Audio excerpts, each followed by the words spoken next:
That was beautiful. Thank you very much. Thank you.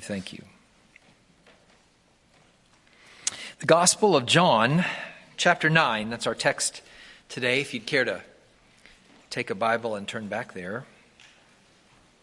John chapter 9. It's been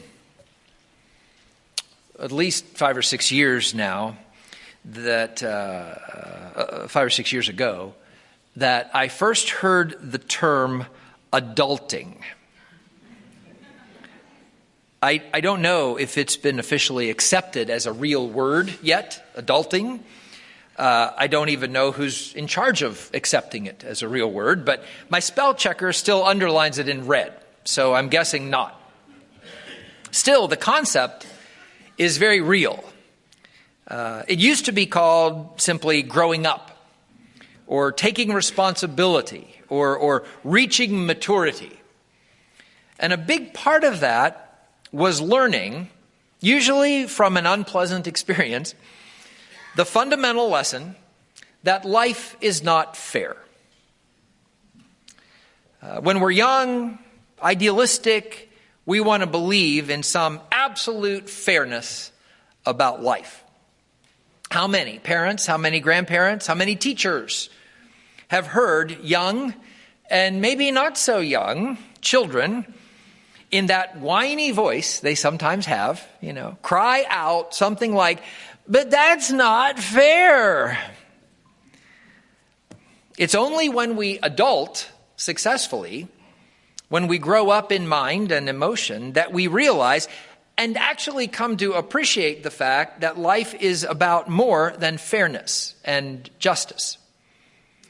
When we adult, we learn that life also includes mercy. Ironically, though, it's actually mercy that sometimes throws this unwelcome wrench into our conceptions of fairness and justice. When two people do not get the same punishment for the same sin or crime, take a traffic violation, for example. When we get a ticket for some infraction for which another receives a warning, we claim injustice, unfairness. But when we're the one who gets the warning and the other gets the ticket, well, that's different, isn't it? That's mercy, and no complaints from us there. What that means is the issue of fairness is often only an issue if we stand to benefit. And it's in this very way, that maturity means getting past our own ego. Maturity, adulting, is realizing that the world does not, in fact, revolve around us, which is part of accepting the fact that life in a broken world like ours is not always fair. And also, even more importantly, it involves realizing that God does not exist to make the world fair for us. Life is not fair. And God's reason for being is not to make life fair for us. Learning that is central to becoming an adult. In fact, once a person realizes and embraces that, I'd guess they have about 90% of life figured out. Humanity in general, though, has struggled with grasping that concept. And that is not surprising. It shouldn't be surprising. If the fall in Eden could be boiled down to just one issue, it is that we humans have become the center of our universe. Fallen humanity now believes that we, and not God, are the focal point of existence, which explains the deep demand that we have for fairness as it applies to us. We see this very struggle in the disciples' response to this blind fellow here in John chapter 9, in the text for today. In a world of fairness, you see, someone just had to be at fault for his condition. Which is why the disciples asked Jesus there in verse 2, "Rabbi, who sinned, this guy or his parents. This was the Jewish rationale common of Jesus' day. Wherever there was suffering, there had to be sin. There were actually several different ideas in those days that tried to explain the whole sin before birth thing, which would have had to be the case here since this fellow was born blind, you see.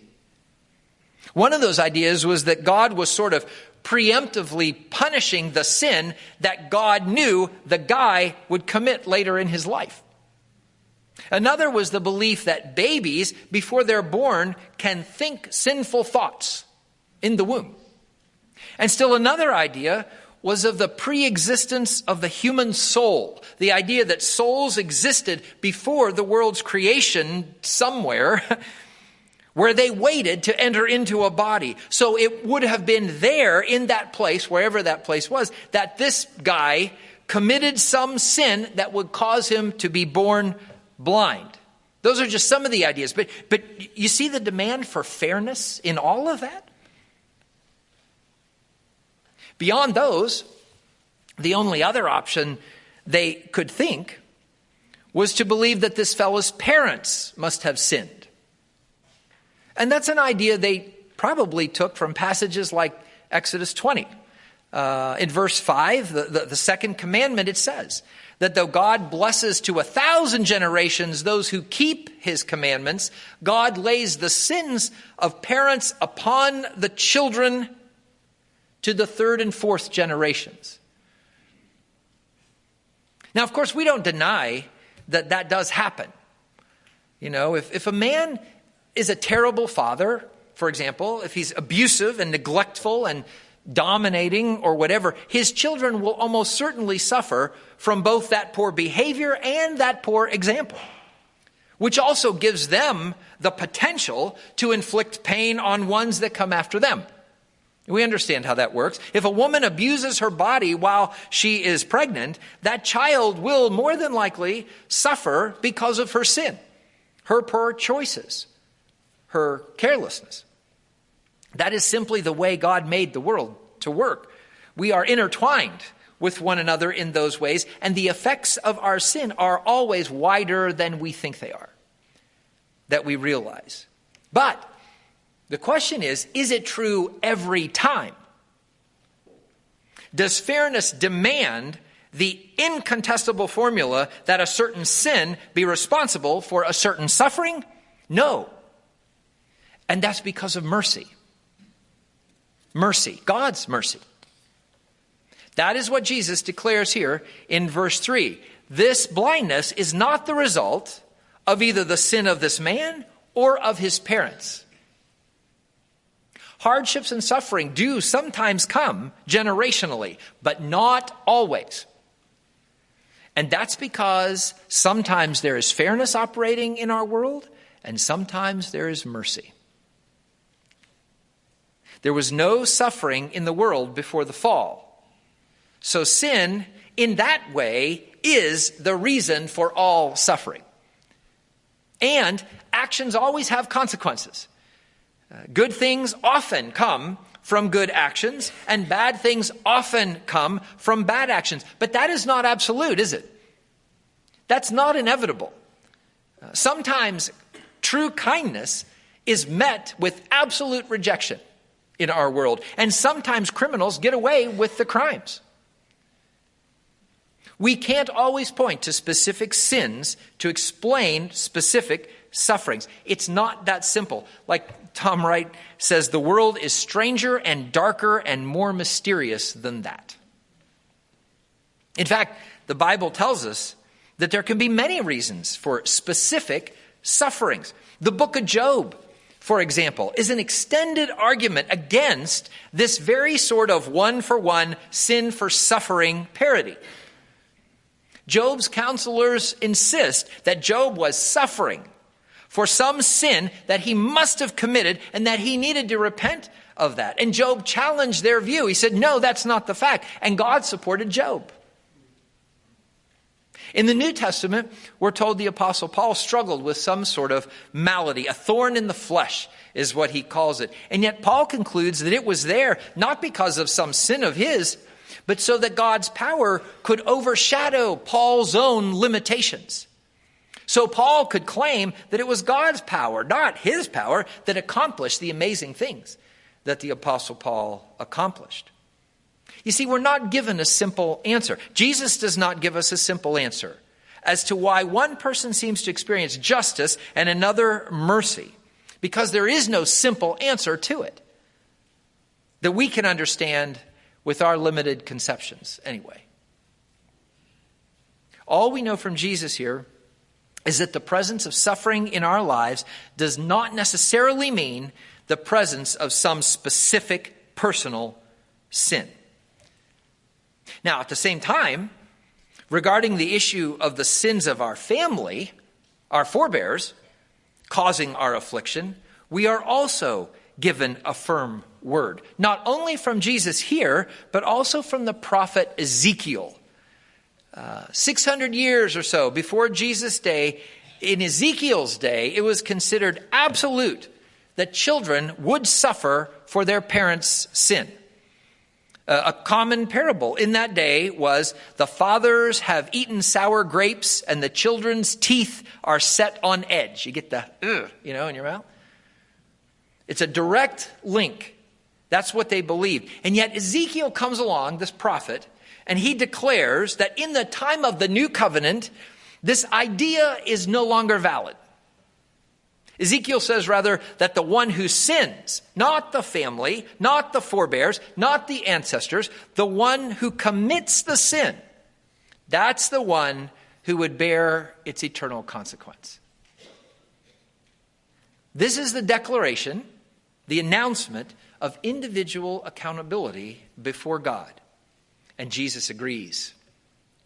Jesus agrees.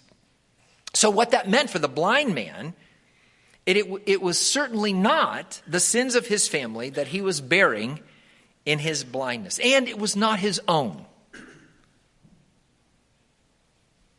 Now, if that were all that were said about it, we'd have to be content with that. But Jesus goes further. And he declares something very similar to that which the Apostle Paul concluded about his own suffering. Paul says that regardless of their reason for being, his sufferings, his weaknesses, would allow God to do something amazing through him. Now let me say, this is not about the sufferer being worthwhile only as some example, okay? God does not use people like that. That is not the way of love. It's not the way of God's love. God does not intend for anyone to suffer. That was not part of his plan for the world. But due to his blindness, this man would be able to experience himself, and then he would be able to proclaim, and he absolutely does that. If you know the rest of the story in the verses that follow, read, it's a whole big part, a chapter. This man absolutely does proclaim that an amazing act of divine mercy was worked in his life.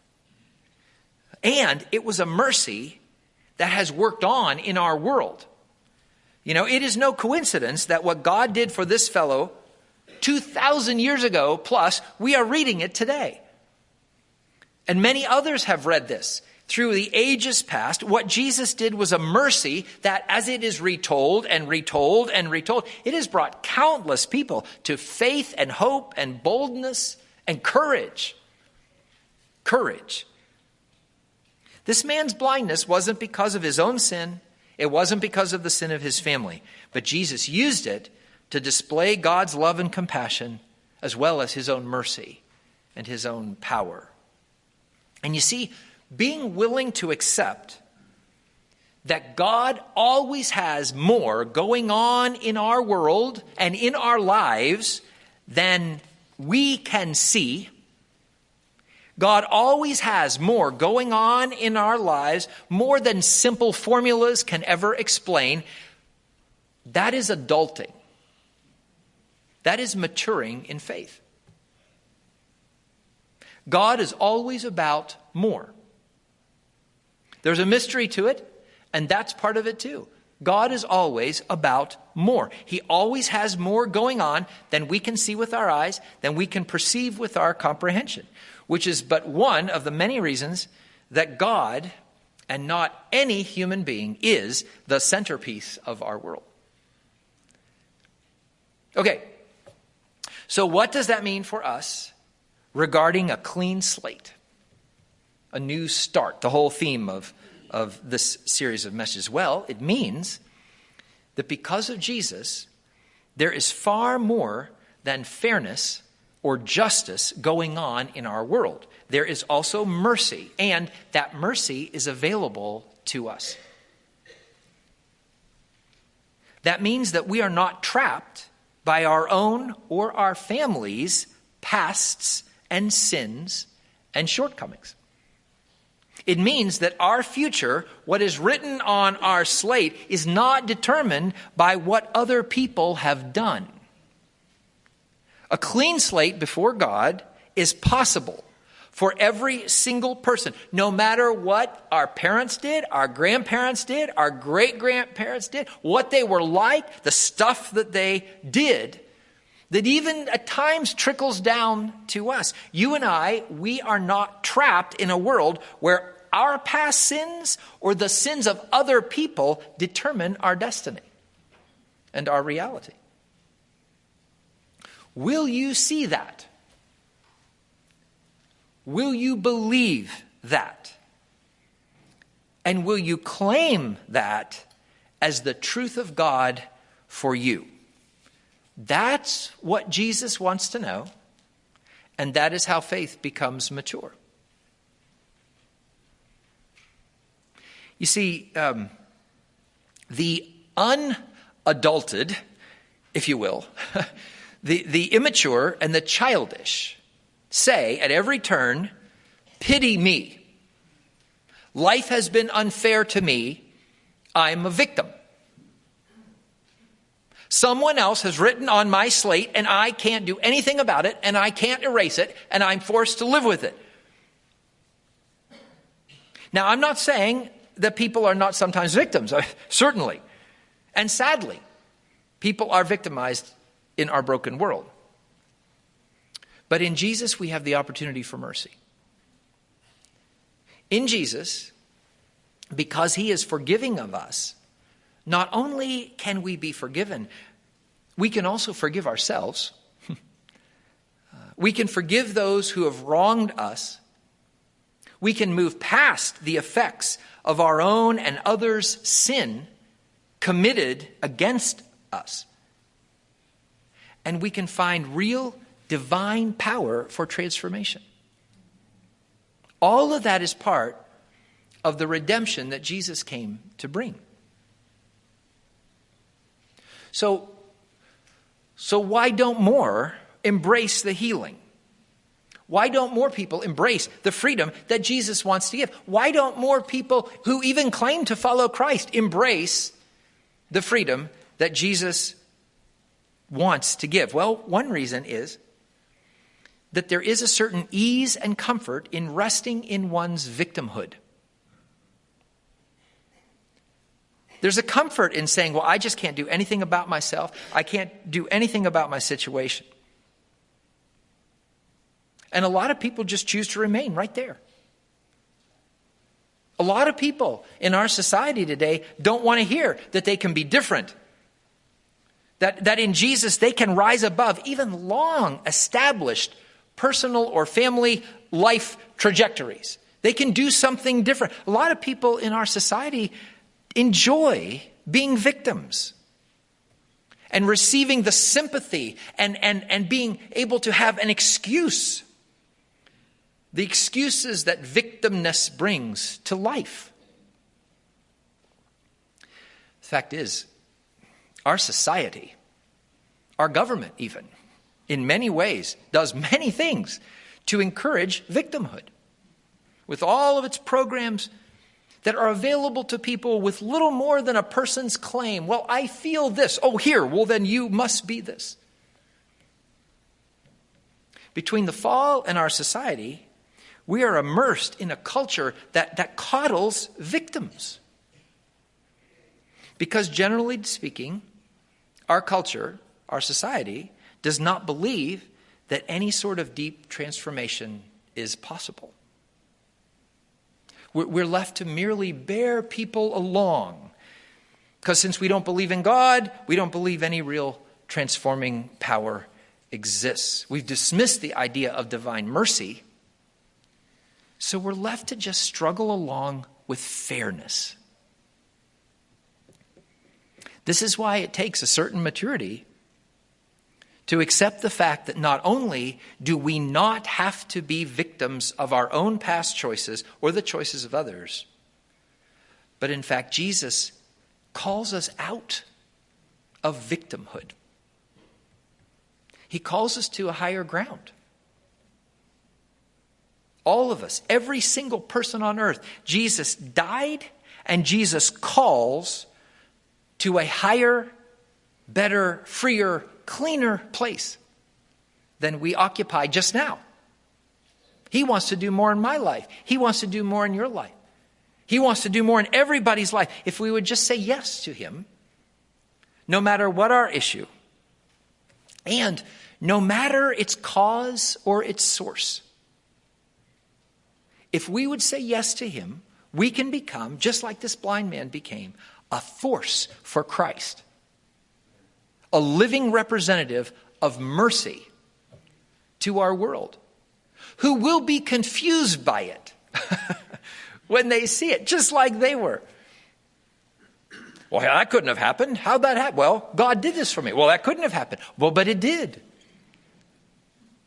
Because of God the Father's mercy, because Jesus came and died and was raised to life again, every one of us can be far more than passive participants in our circumstances. Because of Jesus, the criminal can find a new ethic. Because of Jesus, the victim of poor parenting can rise to become a great person and a great parent.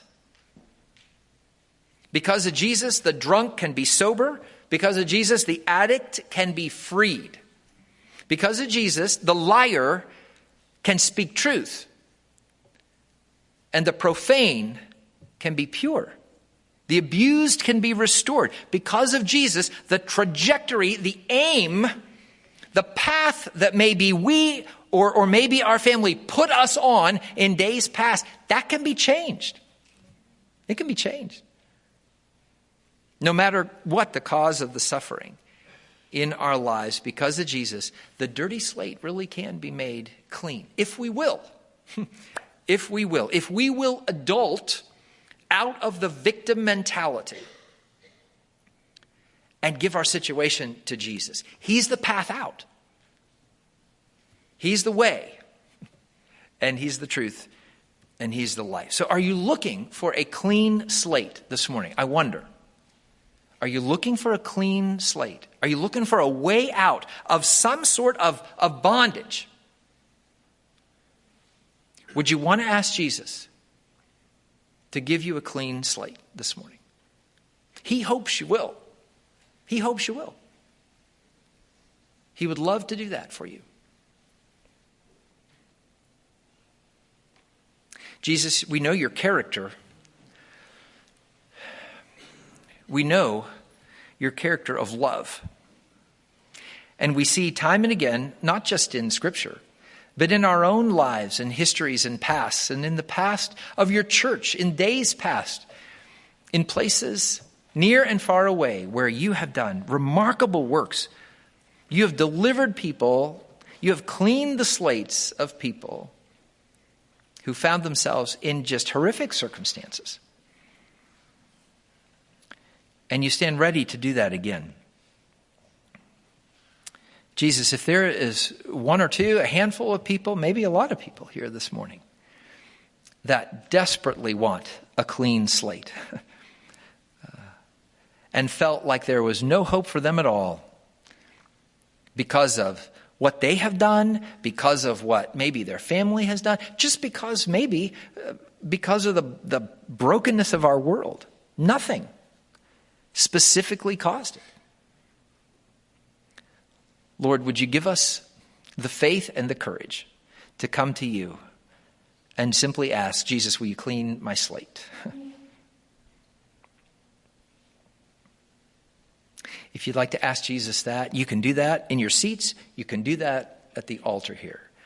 But I'd encourage you, don't leave this place without asking Jesus for your slate to be clean today. We're going to sing a closing song. If you'd like to come and pray, if you'd like to pray where you are, you're welcome to do that.